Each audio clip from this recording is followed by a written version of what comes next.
to this video lecture.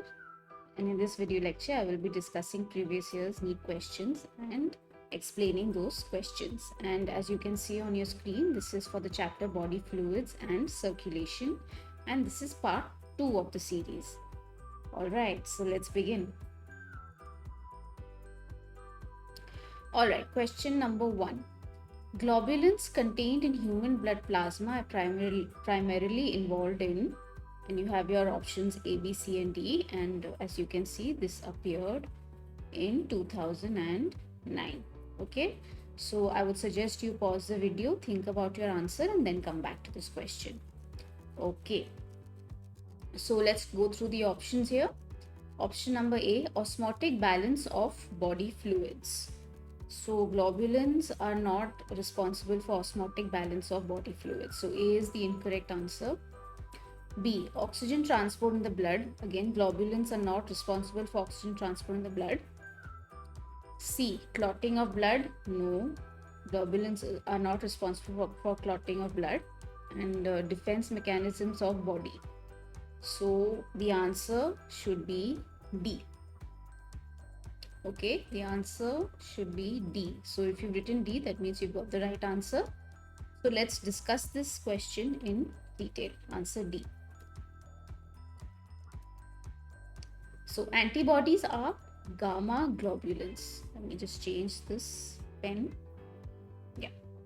So antibodies are gamma globulins. Okay, and they are called immunoglobulins. So globulins are responsible in forming antibodies in the blood. So they have a combination of light and heavy polypeptide chain, and they participate in immune response. All right, so this is the explanation for this. Now globulin is also a plasma protein.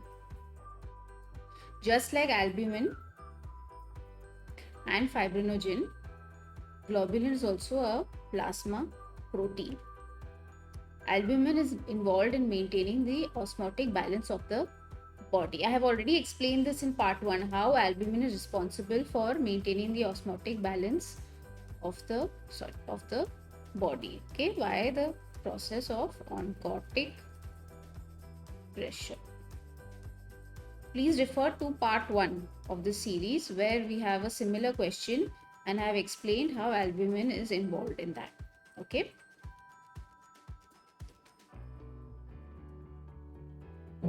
Then let me erase this quickly. Yeah, fibrinogen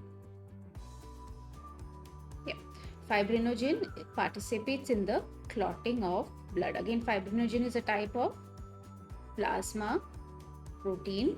Just like globulin and albumin, fibrinogen participates in the clotting of blood. That means fibrinogen is in the inactive form and gets converted to fibrin. Okay, and this fibrin forms a mesh-like network. All right, and that forms a clot along with the factors that are released from platelets. And lastly, RBCs are involved in the transport of oxygen and CO2. Okay, that we have studied also in detail in breathing and exchange of gases. So if you like more context, you can study the chapter breathing and exchange of gases and also refer to all my videos, okay, on where I've discussed previous year's NEET questions. All right, so this was pretty simple. This was a direct question with a direct answer. So I don't think it should have been very difficult to answer this question, right? So easy. So let's move on to the next question. All right, question number 2. The most popularly known blood grouping is the ABO grouping. It is named ABO and not ABC because O in it refers to having. So you have your options A, B, C, and D, and this appeared in 2009. Okay. So again, I would suggest you pause the video, think about the answer, write down what you think is the right answer, and then come back to this. All right, so let's look at our options. A, overdominance of this type on the genes for A and B types. No, that is incorrect. One antibody only, either anti-A or anti-B on the RBCs. No, that is also incorrect. No antigens A and B on RBCs. Yes, that is correct. This is the right answer. Other antigens besides A and B on RBCs. So answer should be C. So let's assume this is your RBC. So usually you have either A antigen or you have the B antigen, or you can have both. When you don't have any antigen, that means it is blood type O. And again, I have explained this in the previous video lecture also. Please refer to part 1. All right. So this was also again a pretty simple question. Yeah. So if you watch part 1, you will be familiar with this table. Okay. This is a very important table. See, you've got a similar question again. Okay. So again, yeah. No antigen on RBC. Antibodies are A and B. Anti-A and anti-B antibodies are present. Blood type O. Okay. So again, this was a pretty simple. If you remembered this table, you would be able to answer this question easily. Okay. Let's move to the next one. Question number 3. The most active phagocytic white blood cells are, again, pause the video, think about the answer and then come back. Okay. And this appeared in 2008. So we have A, option A, eosinophils and lymphocytes. No. B, neutrophils and monocytes. Yes, that is true. C, neutrophils and eosinophils. No. D, lymphocytes and macrophages. No. So phagocytic cells are cells that perform cellular ingestion of foreign matter. Okay, they perform cellular ingestion of foreign matter. So neutrophils and monocytes, which then get converted to tissue macrophages, are the most active, okay, white blood cells. Eosinophils are also phagocytic, but they are weak, so you will not consider them. Ideally, it is neutrophils and monocytes. Let's look at this in detail. So yeah, the answer is B. So you've written B, you got the right answer. Yeah. So as we know, neutrophils, they destroy and attack foreign agents in the circulating blood. Tissue macrophages, they begin their life as monocytes. So when they are in the blood, they are immature cells. Okay. And when they move into the tissues, they become mature. Okay. So when they become mature, what happens? They swell. They swell up to 60 to 80 micrometers. Okay, that means they're so big that you can actually see them under a microscope, and they are able to destroy intra-tissue agents. Okay. Another feature is that they can squeeze through the pores of blood capillaries by diapetesis. Okay, so they perform this particular action, diapetesis. Okay. And neutrophils and macrophages can move in an amoeboid motion. Okay, they can move in an amoeboid motion. Okay, so they are active that way also.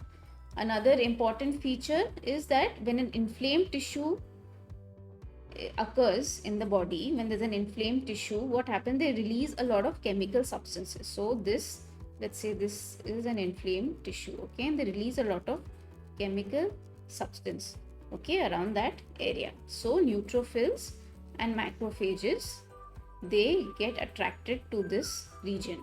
They get attracted to that inflamed area. So this phenomenon is known as chemotaxis. Okay, this phenomenon is chemotaxis. And so they are very active. Okay, they are very active cells. All right. So I think I've I've explained how neutrophils and macrophages are the most active. First is both of them are able to destroy any foreign agents. They can squeeze through the pores of the blood capillaries, and they move in an amoeboid motion, and they are attracted to chemical substances that are released from the inflamed area. Okay, so that is called chemotaxis. So we go back to the question. The most active phagocytic white blood cells are neutrophils and monocytes. Again, this is an important fact to remember. Okay, these are important facts to remember. So please note it down in your book so that when you're revising, you can learn this. All right. So yeah. So here is just a diagram to show you briefly. I mean, what neutrophils, how they are moving through diapetes. See, this is the pore of the capillary, and they are squeezing out through that pore, and they are moving towards the inflamed area. Okay, so this is an inflamed area. This is the chemotaxis source, and they're releasing many substances from here, chemotactic substance, and so these white blood cells are attracted to this region. Okay, this is just to show you what it looks like. All right, next question. Question number 4. Which type of white blood cells are concerned with the release of histamine and the natural anticoagulant heparin? This is basic. This you should know. This is a very direct question. Okay, so the answer is again, pause the video, write down what you think is the right answer, and then come back. And this appeared in 2008. Okay, so the right answer is basophils. If you didn't know this is the right answer, please go back and read NCERT. Please, because this is very basic. Okay, you have to know what basophils does. Okay, this is a very direct question. You could have easily answered this, okay, and gained marks.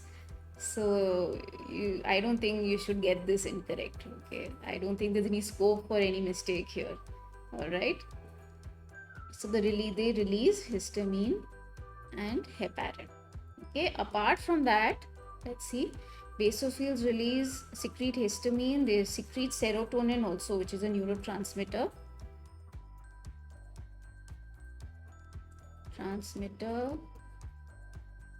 And they release heparin, as we know, and they also release one more substance called bradykinin, okay, which is actually a vasodilator.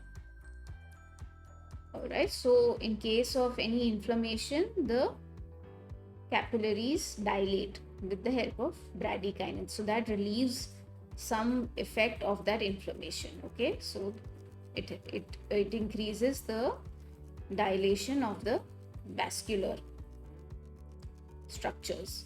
All right, this is the function of bradykinin. So they are vasodilators. This is just extra piece of information to remember. I think serotonin is mentioned in NCERT, so that you should know. An extra piece of information is bradykinin.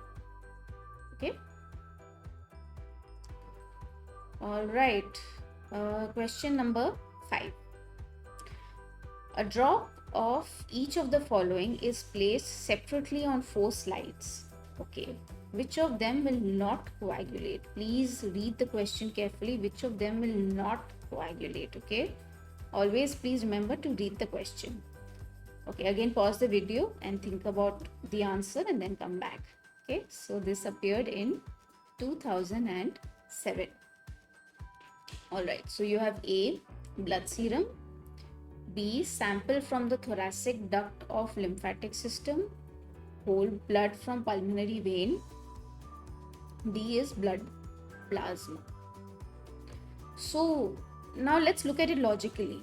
Okay, now which of them will not coagulate? Not coagulate, that means you don't want any clotting factors. Okay, you don't want any clotting factors. So which of them? Now see, if you look at serum, you clearly know it is a fact that serum does not have any, let me put a cross here, no clotting factors. It has no fibrinogen in it. Okay, so it cannot clot. Okay, blood serum does not have any clotting factor. A sample from the thoracic duct of lymphatic system is lymph. Lymph has clotting factors. Whole blood from pulmonary vein, it's blood, so that also has clotting factors. Blood plasma also has clotting factors. Okay. so blood serum will not coagulate. Okay, this was a logical question. You should have been able to answer it if you knew your theory correctly. Okay, this was not very difficult to answer. You could have easily answered this. Let's look at this in detail. Answer is A, like I said. Okay, so contraction of clot results in the formation of serum which does not contain fibrinogen and any other clotting factors. Like I've already explained in part 1 of body fluids and circulation, please refer to that also slide presentation. I have said that when fibrinogen converts to fibrin, it forms a mesh like network here. Okay, forms a mesh like network here, and after that platelets release procoagulant factors. Okay, procoagulant factors which causes clot retraction. That means the clot becomes smaller in size. Okay, clot becomes smaller in size, so it oozes out a yellow color fluid. Okay, oozes yellow color fluid which is called serum.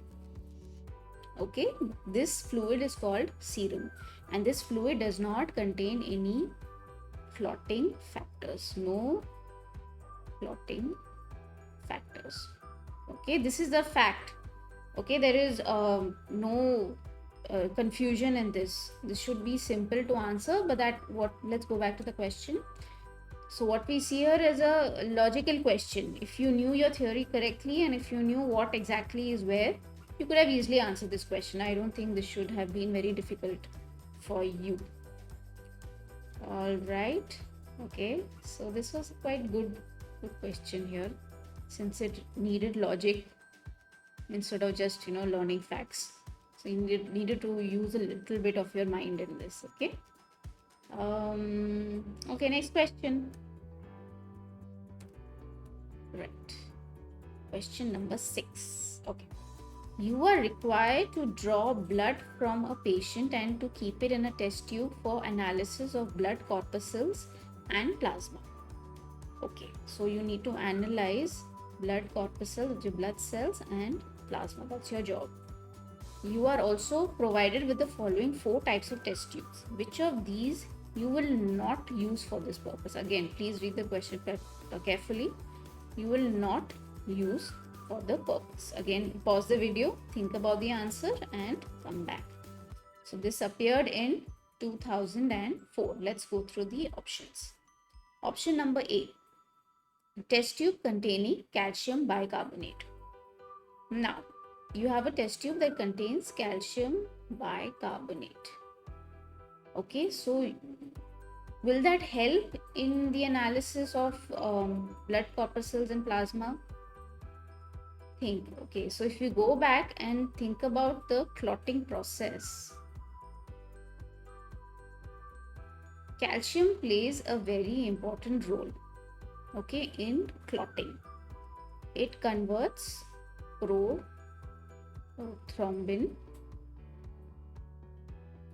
to thrombin. Okay, it converts prothrombin to thrombin. That's prothrombin is inactive and it activates it in the presence of calcium. Alright, now this prothrombin then in turn activates fibrinogen to fibrin. So thrombin is here. Apart from that, calcium is also responsible in activating some of the clotting factors. Okay, calcium also participates in activating some of the clotting, that is the procoagulant factors. Okay, they also participate in activating some procoagulant factors. So now if I add calcium, if I add blood to a test tube containing calcium bicarbonate, what will happen? It will make it faster. It will make the clotting process happen faster already, right? So as soon as I add blood into this, clotting process will start immediately. So what happens? I'll get serum because I don't want serum. Okay, what do I want? I want plasma and I want to analyze the blood corpuscles. But I can't do that once the blood has clotted, right? So calcium bicarbonate isn't really an option. Okay, test tube containing calcium bicarbonate isn't really the right option for me to use this for blood analysis. Okay, why? Because calcium present in this calcium bicarbonate will um, facilitate in the clotting of the blood. Okay, it will facilitate in the clotting of the blood. So my whole purpose is gone. What do I need? I need an anticoagulant. Okay, I need something that will not coagulate the blood. That is my purpose. That is the point of this analysis. Okay, so calcium bicarbonate I will not use. So ideally that is the right answer actually. Okay, I will not use this for my purpose. Okay, now chill test tube. Chill test tube, that means a test tube which is at low temperature. Okay, a test tube which is at low temperature. Now ideally at low temperature, if you immediately take the blood and you use it for your analysis, clotting process has started, but that low temperature will slow down the clotting process. Okay, that low temperature will slow down the clotting process. So if you look at it practically, if you take a blood out, draw the blood out and put it in a chill test tube, it will slow down the clotting process, but then you need to analyze your blood sample immediately. Okay, analyze your blood sample immediately. You can't just leave it out, because once you leave it out, as the temperature increases, it comes up to the room temperature, clotting process will start quickly. Okay, the time of the clotting process will increase. Okay, so it will become faster. All right, so a chill test tube is a okay option. You can use a chill test tube provided you do it immediately. Okay, but as to answer our question, yes, chill test tube can be used. Test tube containing heparin, yes, heparin, you know that's an anticoagulant, so it will not coagulate the blood, and you can use this for your purpose. Because once blood starts to coagulate, what do you get? You get a serum which you don't want for this purpose. Okay, so test tube containing heparin. Test tube containing sodium oxalate, yes, sodium oxalate is also an anticoagulant. Okay, sodium oxalate is also an anticoagulant. So this will also fulfill your purpose, okay, of analyzing blood corpuscles and plasma. All right, so let me show you a practical. So if you have approach towards this, so if you've collected blood in a heparin filled tube, what happens is you centrifuge it. If you want to collect plasma from it, you centrifuge it at high speed and you get a supernatant tube. Okay, on top, supernatant is the fluid on the top. You'll see a yellow straw colored fluid on top. That is your plasma. That is how the labs collect plasma and they perform analysis. Yellow straw color. Okay, on top. So your blood collects at the bottom over here, and you will get a yellow straw colored plasma on top. So you take this out and you perform your analysis. All right. Okay, so this was a good question. This is smiley face question. All right, because this required some logic. Okay, this required you to use your mind, your theory into a question and to answer it. Okay, yes, so answer is A. Answer is A. Okay, I think I've already discussed it, but we'll go through it. Heparin and sodium oxalate are anticoagulants, so the analysis can be done. Chill test tube, like I said, clotting time will take longer as compared to a tube at room temperature. Hence, ideally, blood analysis should be done immediately if there is no anticoagulant present. Okay. So, like I said, calcium bicarbonate contains calcium, which is an important element in blood clotting. So, coagulation will take place and therefore plasma and corpuscle analysis cannot be done. Alright, so I hope I've answered this question to your liking. We'll move to the next one.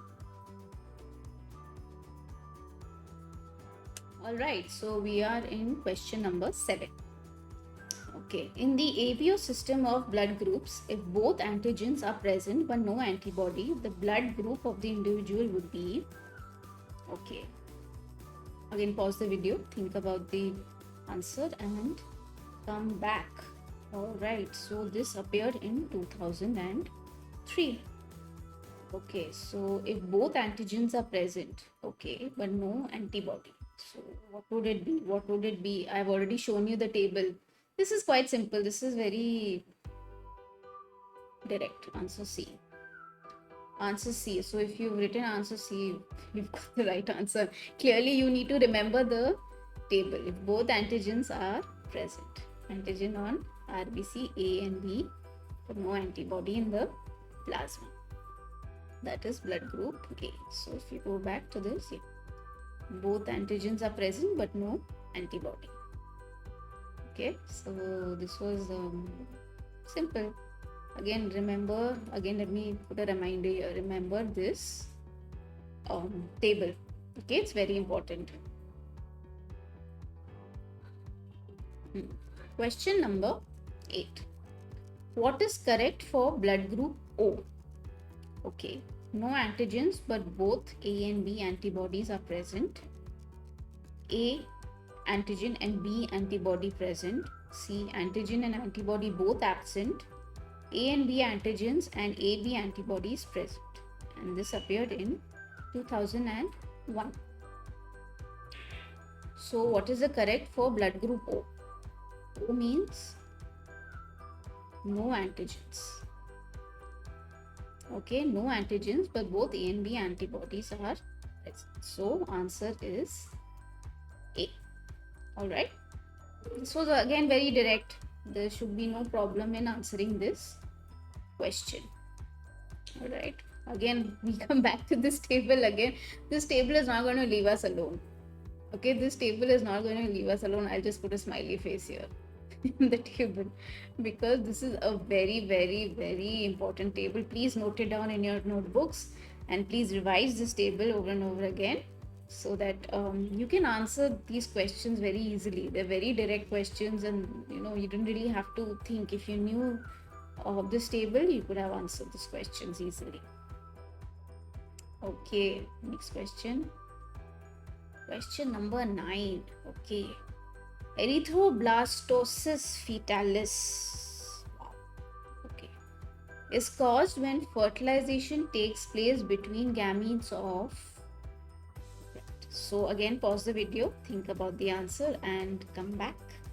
So this appeared in the year 2000. Okay. So let's look at our options. A. Rh negative female and Rh positive male. Rh positive female and Rh negative male. Rh positive female and Rh positive male. Rh negative female and Rh negative male. So this always happens between Rh negative female and Rh positive male. That is the right answer. Okay, and I'll explain what it means and what exactly happens in erythroblastosis fetalis. Okay, so the answer should be A. Okay, so if you have an Rh positive father and you have an Rh negative mother, the baby, it's possible that the baby will be Rh positive, which he or she has got from the father. Okay, so the baby could be Rh positive. Okay, now this happens, erythroblastosis fetalis happens when the mother is Rh negative and the fetus is Rh positive. Okay, this condition or this disease happens when when the mother, this is the mom, okay, this is the dad, this is the mom, and this is the child. Okay, so it happens between Rh positive father, Rh negative mother, female, and then the child is the Rh positive baby. Okay, and this erythroblastosis fetalis happens when the Rh negative mother is carrying an Rh positive baby, and we'll see that in some time what exactly happens. Okay. So erythroblastosis fetalis or hemolytic disease of newborn, HDN. HDN, hemolytic disease of newborn, occurs when a neonate, that means a newborn of a mother who is Rh negative and father who is Rh positive. I have already explained that. So what happens? Agglutination and phagocytosis of fetus's red blood cells occurs. Agglutination means clumping and phagocytosis means cellular ingestion, okay, of fetus's RBCs occurs. Now we'll see how that happens, okay. Now when the mother is pregnant for the first time, okay, when she's pregnant for the first time and she is delivering her baby, that means at the time of parturition, okay, the time of childbirth, the Rh positive blood of the neonate, that is the newborn, mixes with the mother's blood, okay. The Rh positive blood of the newborn mixes with the Rh negative blood of the mother, okay. So this results in the formation of anti-Rh antibodies in her blood, okay. At the time of second pregnancy, now the mother is Rh negative and she has got some Rh positive blood because of the child. So her body has developed anti-Rh antibodies in her first pregnancy, okay, at the time of parturition. Now she is again pregnant the second time and the baby is Rh positive, okay. The baby is Rh positive and the mother is Rh negative and she already has anti-Rh antibodies, okay. So she already has Rh antibodies, okay. Now what happens during the pregnancy? The anti-Rh antibodies did diffuse through the placental membrane into the fetus's blood, okay. These antibodies diffuse through the placental membrane into the fetus's blood, alright. Now what happens now? The baby is Rh positive. That means baby has, the fetus, the right word would be fetus, has Rh positive blood. It has Rh positive, it has Rh antigens, and it has also got now antibodies, anti-Rh antibodies. So what happens? Agglutination of RBCs will happen, right? That is the principle, right? Antigen antibody reaction will happen. So agglutination of RBCs will happen, followed by hemolysis. That means the breakage of RBC cells. Okay, agglutination, that means clumping, and then the cells will lyse. They will break. Okay, they will break. So this results in the release of hemoglobin in the blood. Okay, so hemoglobin is then released into the blood from the RBCs.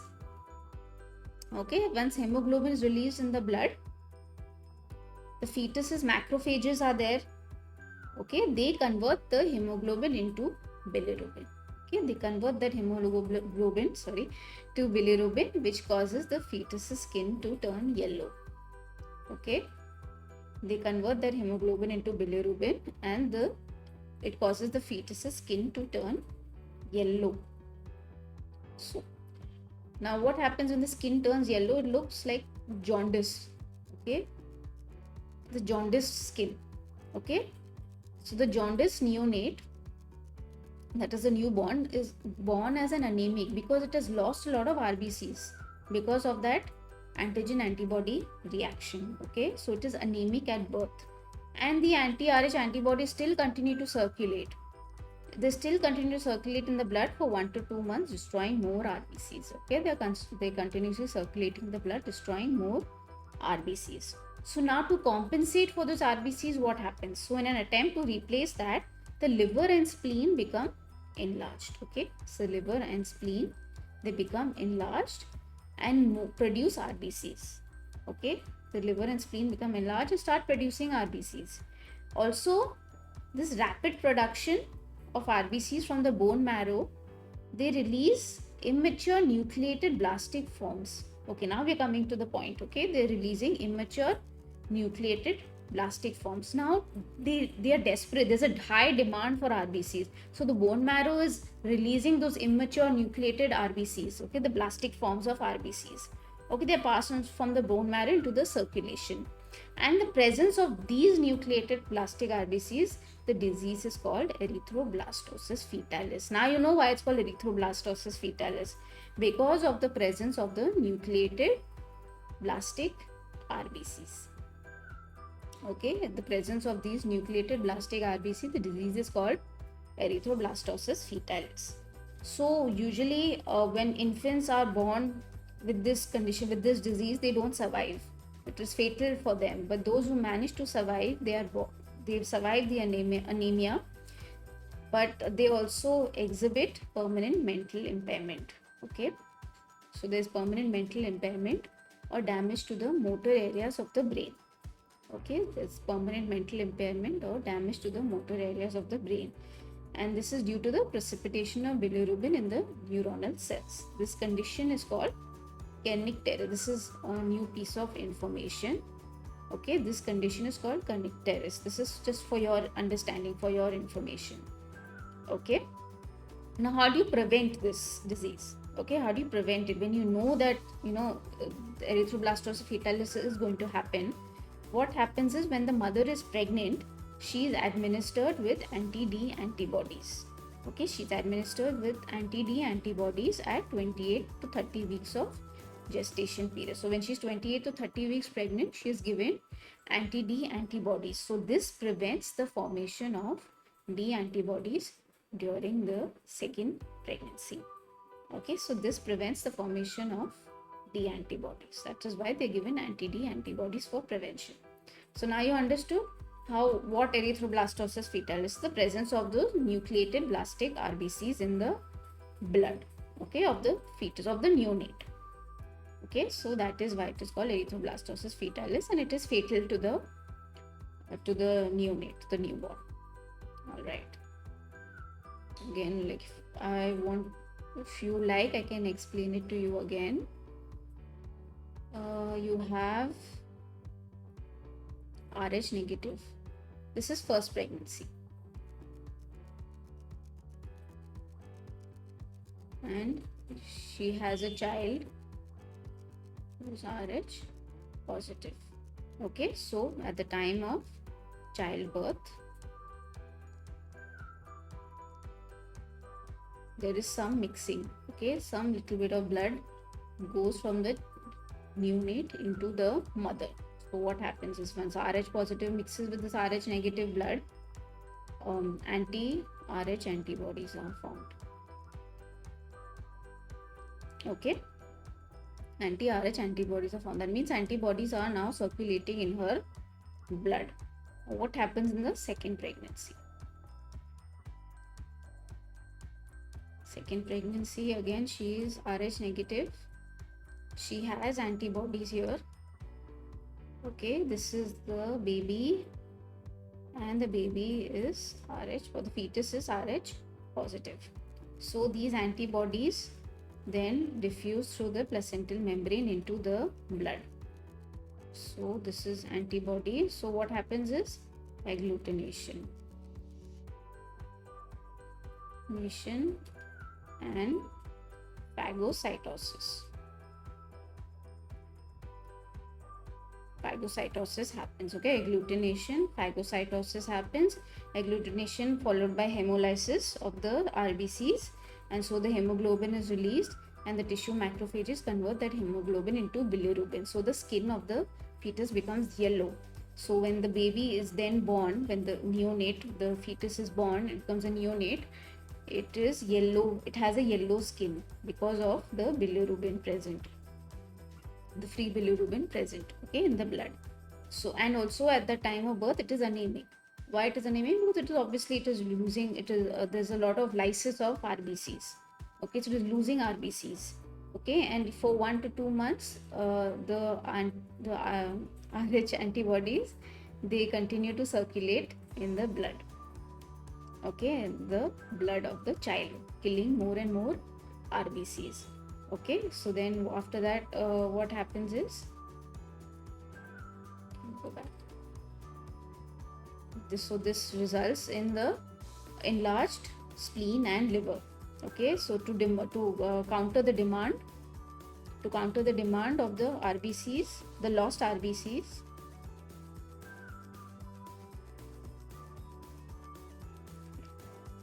So this is your RBCs. You're losing so many RBCs, so now there's a high demand. There's a high demand of RBCs. So the liver and spleen become enlarged.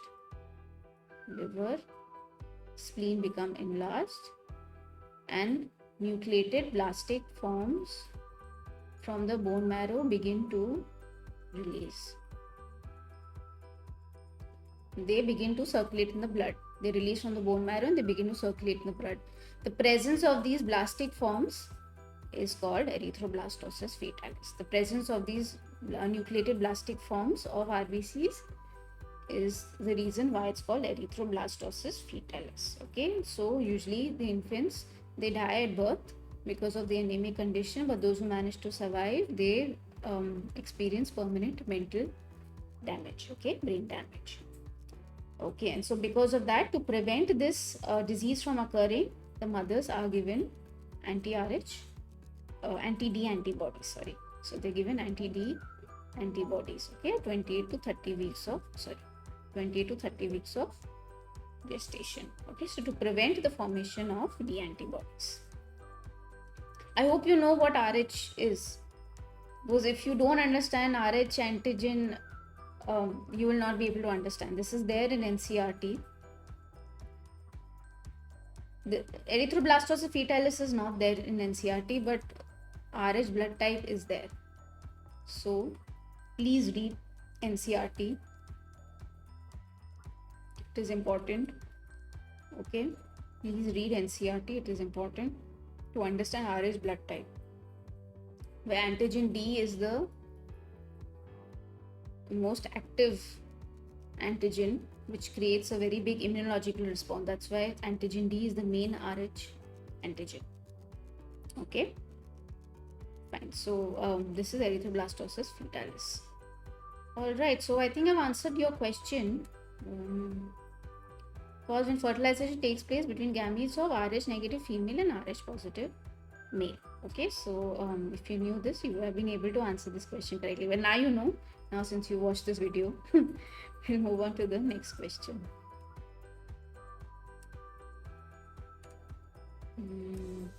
Okay, question number 10.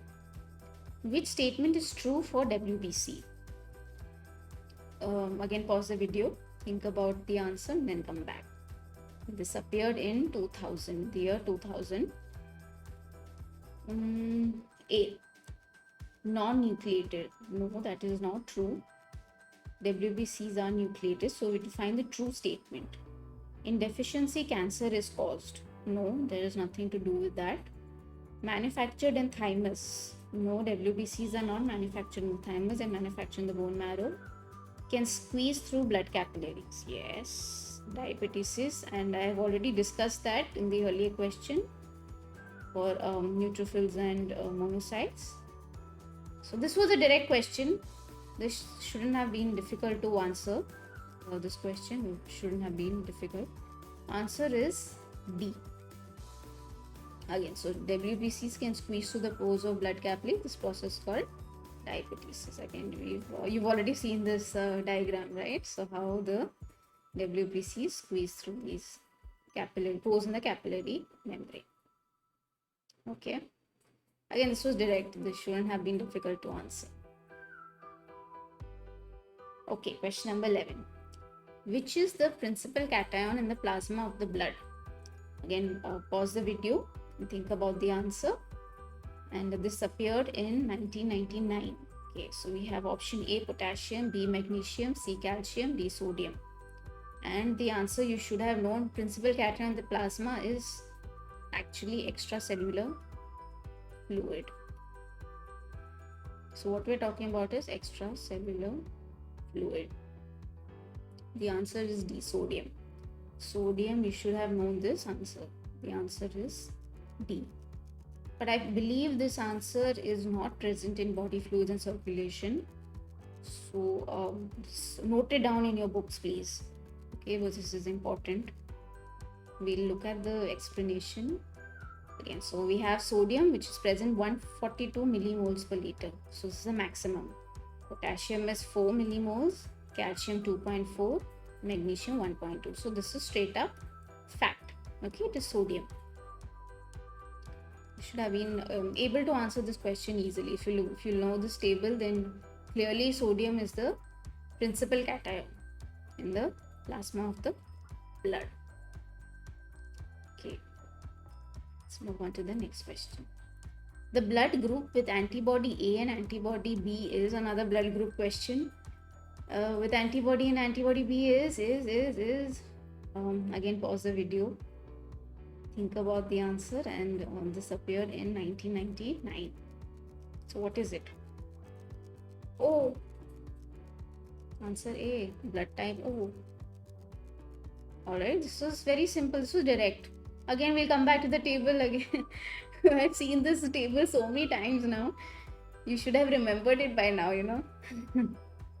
So clearly, blood type O, it has no antigen, it has antibody A and B. Okay, so this was pretty direct to answer. Alright, so let's move to the next question, number 13. The problem due to Rh negative factor arises when the blood of two Rh positive and Rh negative mix up. A, during pregnancy in a test tube. B, C, transfusion. D, both A and C. Okay, and this appeared in 1999. Now, you have already come across this question, right? So, we know that there is a problem because of the Rh negative factor in the mother. Okay, the mother is Rh negative and the child is Rh positive. So, it causes a mix up in the second pregnancy. So, during pregnancy is one of the answers. Also through transfusion. So, when there's blood transfusion, you have to be very, very careful in matching the correct blood group. Okay, the correct blood type needs to be matched before transfusion happens. Okay, so answer should be both A and C. Okay, so I've already explained the pregnancy part. So you already know, if you refer to erythroblastosis fetalis, so you already know that mix up, what exactly happens to the neonate. Also, I will talk about transfusion now. Okay, so in case of transfusion, if an Rh negative person, that means the blood group of the person is Rh negative, has never been exposed to Rh positive blood, the transfusion will cause production of anti-Rh antibodies in the next 2 to 4 weeks. So let's say we have a person who is Rh negative and he's never been exposed to Rh positive blood. The first time blood is being transfused and the blood is Rh positive. Blood is Rh positive. What will happen? What will happen here? Clearly, antibodies will be formed. Anti-Rh antibodies will be formed. Anti-Rh antibodies will be formed in the next 2 to 4 weeks. And what happens is, this blood that has been transferred, that means now there is antigen.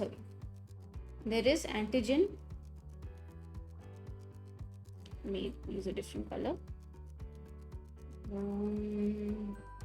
Yeah, there is antigen over here. There is some Rh positive blood here that has gone in. So what happened? This antibodies are formed because of this person, because of the Rh positive blood. Okay, the antibodies are formed because of the Rh positive blood. So in the next 2 to 4 weeks, those antibodies are formed and that will cause agglutination of the transfused RBCs. This will cause agglutination of the transfused RBCs and also followed by hemolysis. That means the breakage of RBCs. Okay, so this reaction will happen between this antibody and this transfused blood. Okay, this transfused RBCs and this antibodies. So this is called a delayed transfusion reaction. So this is called a delayed transfusion reaction. It's delayed because it is taking time. Okay, it is not immediate. So if you mix and match blood group A with blood group B, immediately there will be a reaction. Okay, but this is delayed. This is taking time. Those antibodies are formed, then the antibodies will attack the RBCs of the transfused blood. Okay, and the reaction is mild. Okay, it is mild. It is not very severe. Okay, it is mild. So now we know that antibodies have been formed. We are aware that antibodies have been So what happens in the subsequent transfusion? Now, very smartly, now there are already antibodies present here. Very smartly, we'll put Rh positive blood inside. We'll again put Rh positive blood inside. Now antibodies are already formed. What will happen? Oh, there is a new person here. It will detect this Rh positive transfused blood as a foreign agent. Okay, these antibodies will again detect this as a foreign agent and will start attacking. They will start attacking. So antigen antibody reaction will happen, and this time it will be very severe. Okay, it will be a very severe transfusion reaction. Okay, it will be a very severe transfusion reaction, just like in the A and B mismatch. Okay, when A and B blood groups like that are mismatched, there is a very severe transfusion reaction. Similarly, over here in the subsequent transfusion reaction, this reaction will happen. Okay, again Rh positive blood is again administered, and now the body is already immunized. Okay, there are already anti-Rh antibodies already present there, so it will immediately react with the transfused RBC, the transfused Rh positive blood inside. Okay, and cause hemolysis, and this will be a very severe reaction. Alright, so again, to answer your question, that is, this mix match happens during pregnancy, again with like I've already explained, when the mother is Rh negative and the child is Rh positive, and also through transfusion when the patient is Rh negative and you have transfused Rh positive blood into it. Okay, you have transfused Rh positive blood into it. Okay, so this I hope was clear. This is a good question. This is a good question, so this deserves a smiley face. So yeah, if you understand RH, how RH works, how the RH blood group works, you'll be able to answer this question easily. Okay, it shouldn't be difficult for you. All right. Okay, it's a good question. I liked it. You needed to know all this information, what erythroblastosis, fetalysis, and how the RH groups, RH positive and negative blood groups work together. Okay. All right, question number 14. Which of the following is agranulocyte? Which of the following is agranulocyte? Oh, this is basic, yeah. This appeared in 1997. What is this? Yeah, this is very basic stuff. What is a agranulocyte? Lymphocyte. Answer C. This is NCRT. This is a direct question from NCRT. You can't make mistakes in this. You have to know your answer, your theory very well. Again, I've made a table over here for you guys. Granulocytes are neutrophils, basophils, eosinophils, lymphocytes, and monocytes are agranulocytes. This is very simple. There shouldn't have been a problem in answering this question. Let's move on to the next one. Okay, the lifespan of human WBC is approximately, again pause the video, think about the answer and come back. So this appeared in 1997. Okay, you have option A between 2 to 3 months, option B more than 4 months, C less than 10 days, D between 20 to 30 days. Between 2 to 3 months, no, because most of the WBCs last for a few hours, a few days maximum. So it can't be 2 to 3 months, it can't be more than 4 months. Less than 10 days, yes, this is possible. Between 20 to 30 days, no, so less than 10 days. Okay, it is less than 10 days. Answer C. So if you written C, you've got the right answer. Again. So lifespan of granulocytes after they are released from the bone marrow is 4 to 8 hours. Okay, this is 4 to 8 hours in the blood, and then they last for 4 to 5 days in the tissue. Okay, so it's a very short lifespan. Monocytes also have a lifespan of about only 10 to 20 hours. Okay, where before they move into the tissues, and tissues they mature into tissue macrophages. So monocytes, their lifespan is 10 to 20 hours. The lymphocyte, they circulate from the lymph nodes and the lymphoid tissues. Okay, they circulate from the lymph nodes into the blood. So lymphocytes keep circulating from the lymph nodes to the blood and then back. Lymph tissues and then to the blood. Okay, they keep circulating, so they move back into the tissues from the blood and they keep circulating. Okay, and the lifespan is of a week, and the few of them last for a month, for months also, sorry. The few of them last for months, and that depends on the body's needs. So on an average it is less than 10. If you have to answer your question, it is less than 10 days. When majority of the WBCs, that is granulocytes, sorry, granulocytes and monocytes, they last for less than 10 days. So to answer your question, this would be the appropriate answer, less than 10 days. All right. Okay, so this was a good question if you knew your facts properly. Okay, I don't think the number of days is written there in body fluids and circulation chapter in the NCERT, so you can note it down in your notebook so that you know what is the lifespan for every WBC. Right. Okay. And yeah, that's it. I hope I've answered your question. All right, so we've come to the end of this presentation, and I hope you enjoyed today's presentation, and I hope you've learned something new today. And I'll see you in the next video lectures. And before I leave, please don't forget to like, share and subscribe to MJ NEET Biology. I'll see you next time. Bye.